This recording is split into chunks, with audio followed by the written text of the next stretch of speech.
Hey hi guys, one more mini vlog. ఇది జిమ్కి వెళ్ళే వాళ్ళకనే కాదు, సో అందరికీ హెల్తీ బ్రేక్ఫాస్ట్ అనమాట. చాలా వరకు ఓట్స్ నచ్చని వాళ్ళు ఉంటారు గైస్. ఒకసారి ఇలా ట్రై చేయండి, మ్యాక్సిమం అందరికీ నచ్చుతుంది. ఫ్యాట్ లేకుండా అయితే స్కిమ్డ్ మిల్క్ తీసుకోండి. లైక్ వర్కౌట్స్ కాకుండా నార్మల్ తినే వాళ్ళకి ఏంటంటే నార్మల్ మిల్క్ అయినా తీసుకోండి.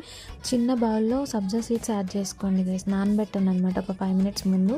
నెక్స్ట్ మిల్క్, ఓట్స్ బాగా హీట్ చేసి మెత్తగా వచ్చేదాకా ఉంచి తర్వాత ఒక సపరేట్ బౌల్లోకి తీసుకొని దాంట్లో షుగర్కి తగ్గట్టు హనీ యాడ్ చేసుకోండి. నెక్స్ట్ దాంట్లో సీడ్స్ లైక్ పంకిన్ కానీ సన్ఫ్లవర్ సీడ్స్ యాడ్ చేసుకొని లాస్ట్ ఫైనల్గా ఇంకా ఫ్రూట్స్ పోమగ్రానైట్, బనానా, స్ట్రాబెర్రీ ఇట్లా ఫ్రూట్స్ ఉంటాయి కదా, సో ఆ ఫ్రూట్స్ యాడ్ చేసుకొని మొత్తం మిక్స్ చేసేసి తింటే ఉంటుంది గైస్. లాస్ట్లో అబ్బా అంటారనమాట. సో నచ్చిన వాళ్ళు లైక్ చేయండి, షేర్ చేయండి, సబ్స్క్రైబ్ చేసుకోండి. Thanks for watching. Wait for next blog.